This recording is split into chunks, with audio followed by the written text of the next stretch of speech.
পাকাতে কোনো মহিলা যদি বলে চুলহা দিয়ে আগুন বেরোয় না, পানি বের হচ্ছে, বুঝে নিবে যে শুরু হয়ে গেছে খেলা। রুটি পাকাতে পাকাতে নারীরা বলছে চুলহা দিয়ে পানি বেরোচ্ছে, ওয়াফারাত তান্নুর, কোরআন মাজিদ বলছে ওয়াফারাত তান্নুর। ওইখান থেকে ওইভাবে আগুনের সাথে সাথে কি হলো, পানি বের হতে লাগলো। পানি বেরিয়ে গিয়ে সারা দেশে বন্যা আসলো। কত বড় বন্যা হলো, কত বড় বন্যা হলো, সুবহানাল্লাহ। তফসিরে লেখা আছে 87 জন লোকের কথা, অন্য জায়গাতে লেখা আছে 17 জন লোকের কথা, যে 17 জন লোক মাত্র ঈমান এনেছিল, আর বাদ বাকি যে কোনো জানোয়ারের এক জোড়া বড় নৌকাতে তারা ছিল, এইটি বাঁচলো, আর বাদ বাকি একটাও মানুষ বাঁচলো না, সবাই ভূমিষ্যাৎ হয়ে গেল। আপনি চিন্তা করেন, নবী নূহ আলাইহিস সালাম বদদুয়া করেছিলেন না করেন নাই? দরকার পড়েছিল, করেছিল। সহিহ বুখারী শরীফে হাদিস আছে, বনী ইসরায়েলদের ভেতরকার এক তরুণ নওজোয়ান, আবেদ, জাহিদ, দিনদার, পরেশগার, আল্লাহওয়ালা, বাড়ি ছেড়ে দিয়ে ময়দানে এখান থেকে কিছু দূরে মাঠে গিয়ে, কারণ পড়ার মাঠ, ওখানে একটা ছোট্ট গির্জা ঘর তুলে দিয়ে সারাদিন সারা রাত ইবাদত করে আল্লাহ তাআলা। মা বয়স্ক মানুষ, বলছে ছেলেকে দেখতে পাইনি তো মন ভালো করে না। লাঠিখানা ধরে টুন করে হাঁটতে হাঁটতে বড় কষ্ট করে 1/2 কিলোমিটার রাস্তা গেল। যাওয়ার পরে থর আওয়াজ করে বলছে, বেটা জোরাই আসিস বেটা। তো বেটা নামাজ পড়ছে দাঁড়িয়ে দাঁড়িয়ে। আমি কষ্ট করে এলাম, বাপ দুটো কথা বলো তো মনটা ভালো হবে, আমি বাড়ি ফিরে চলে যাব, তোমার কাছে কিছু চাইতে আসিনি বাপ, আমি শুধু কথা বলবো তোমার সাথে। জোরাই কি বলছে, বুকে হাত বাঁধা অবস্থাতে বলছে, আল্লাহুম্মা সাল্লাতি ওয়া এই আল্লাহ, আমি নমাজ পড়ছি আর এই হালাতে আমার মা ডাকছে। আমি যদি মায়ের ডাকে সাড়া দিই, নমাজের বেহুরমতি হবে, আর আমি যদি নমাজ পড়তে থেকে যাই, মায়ের ডাকে সাড়া না দিই, মায়ের বেহুরমতি হবে। আমি এদিকে যাব না এদিকে যাব, দিশা করতে পারি না মালিক। কত তো ঠিকই। মা দেখলেন ছেলে কথা বলবে না, হেঁটে চলে গেল তার ছেলে, বুড়া মানুষ। সে বউটাকে দিতে বলছে, আমি না মা, আমাকে একটু খেতে দাও, তোকে এতটুকু রুটি পানি খেয়ে টেনি ফের লাঠি ধরে টুন করে কষ্ট করে বেচারি 1/2 মাইল রাস্তা দিয়ে ওখানে ছেলেকে বলছে, বাবা জোরাই আছো, বাবা একটু কথা বলো না আমার সাথে, কেমন আছো না আছো, তুমি নামাজটা বাদ দাও। ছেলে আবার বলছে, আল্লাহুম্মা সাল্লাতি ওয়া উম্মি, আল্লাহ আমার মা আমাকে ডাকছে আর আমি নামাজে আসি।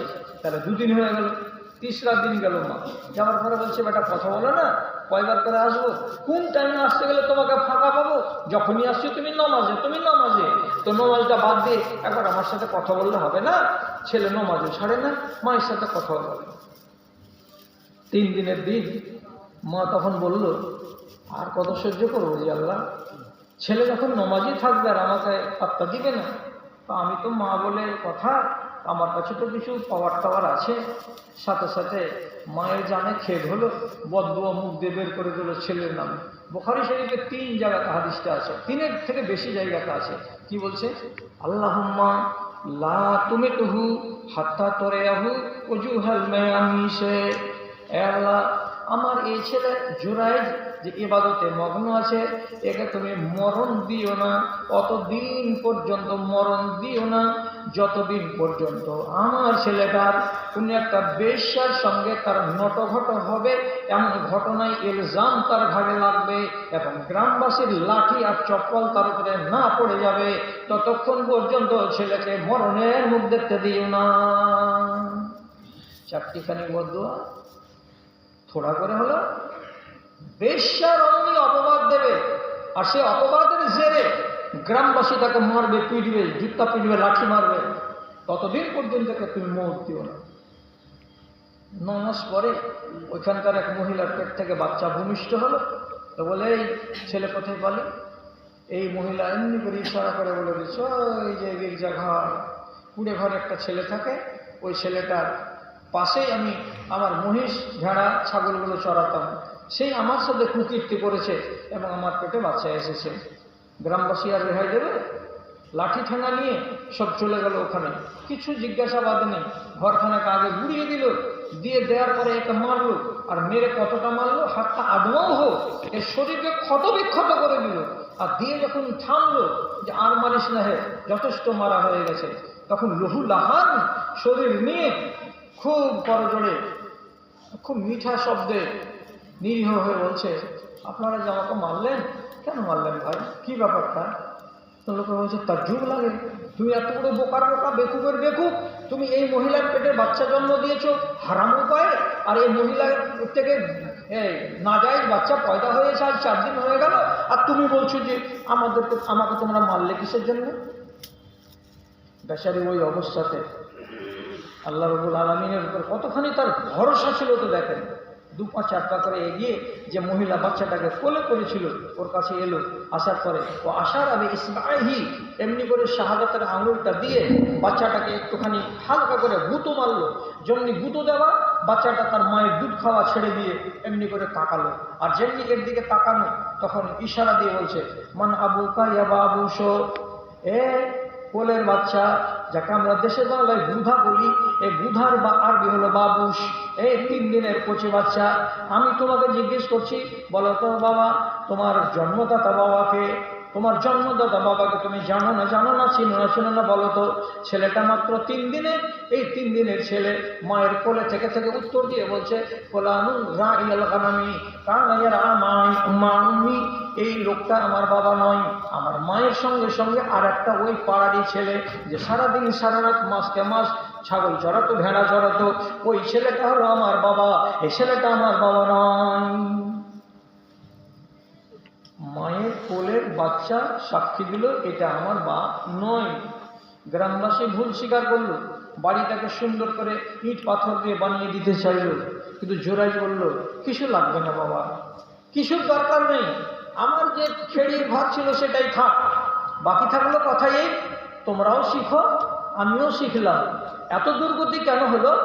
9 মাস আগে আমার মা আমাকে বদদুয়া দিয়ে গিয়েছিল, সেই বদদুয়াটা লেগে গেছে আমার গায়ে, সেটাকে সামনে প্রকাশ পেতে 9 মাস টাইম লাগলো। না হলে এই মহিলা নিজের প্রেমিকের নামটা না বলে আমার নাম কেন দিতে গেল? আমার নাম যদি না দিত তোমরা তো আমাকে মারতে না, কিন্তু কেন দিল? আমার মা যেটা দোয়া করেছিল সেটা অক্ষরে অক্ষরে দুনিয়াতে পালন হবে, তার জন্য এই মহিলা মিথ্যা কথা আমার নামে রটিয়েছিল বলে আমার উপরে এতটি মার পড়ল। তাহলে বদদুয়া দরকার যদি লেগে যায় তাহলে দিয়ে দেওয়া যাবে। রাসূলুল্লাহর 2 বেটি, একটার নাম উম্মে কুলসুম আর একটার নাম রুকাইয়া, এই দুটাই বৌমা ছিল আবু লাহাবের। কোন আবু লাহাব? যে আবু লাহাব রোজ রোজ সূরা পড়ছেন নামাজে, তাব্বাত ইয়াদা আবি লাহাব, তাব্বাত ইয়াদা আবি লাহাব। তা আবি লাহাব রাসূলের কি সম্পর্ক হয় না? বিহাই, 2 বেটার সঙ্গে বিয়ে দিয়েছিল, 2 মেয়ে। যখন সূরা নাযিল হয়ে গেল তাব্বাত ইয়াদা আবি লাহাব, তখন ওর স্ত্রী এমন রাগলো যে বলছো এই ভাড়ুয়া বসে আসো আইনাতে, তোমার নামে সূরা নাযিল হয়েছে, যে সূরাটা আজ নয় কাল নয় কিয়ামত পর্যন্ত মুসলমানেরা পড়বে, এটা কোরআনের বাণী হয়ে চলে এসেছে, তাব্বাত ইয়াদা আবি লাহাব, তাব্বাত ইয়াদা আবি লাহাব। ব্রিটিশ ছেলের মগজ উঠে গেল কথা, কি বম্ভলা বুঝতে পারেনি প্রথম, যখন বুঝতে পারলো যে কথাটা ঠিক, কোরআনের এটা যদি বাণী হয়ে যায় তাহলে মুসলমান তো যুগ যুগ ধরে এটাকে পড়বে, তাহলে তো দুর্গতি হলো আমার। তখন 2 ছেলেকে সামনে ডেকে বলছে রাসি আলা রাসে কুমা হারাম, আমার মাথাটা তোমাদের মাথার উপরে হারাম। এর মানে হলো এই, আমি বাপ হিসাবে তোমাদের উপরে বাপ নই, আর তোমরা বেটা হিসাবে আমার কাছে বেটা নও। কেন? তোমরা যদি আমার একটা কথা না রাখো, না শোনো, তাহলে তোমরা কিসের বেটা আর আমি কিসের বাপ? এই জন্য বলছি তোমরা আমার কথাটাকে মানতে পারো তো মানো। 2 ছেলে ফরমাবরদার বলছে বাজার আপনার মতো নেতাকে বাপ বলে মানবো না তো কাকে মানবো? মানবো, আপনাকে মানবো।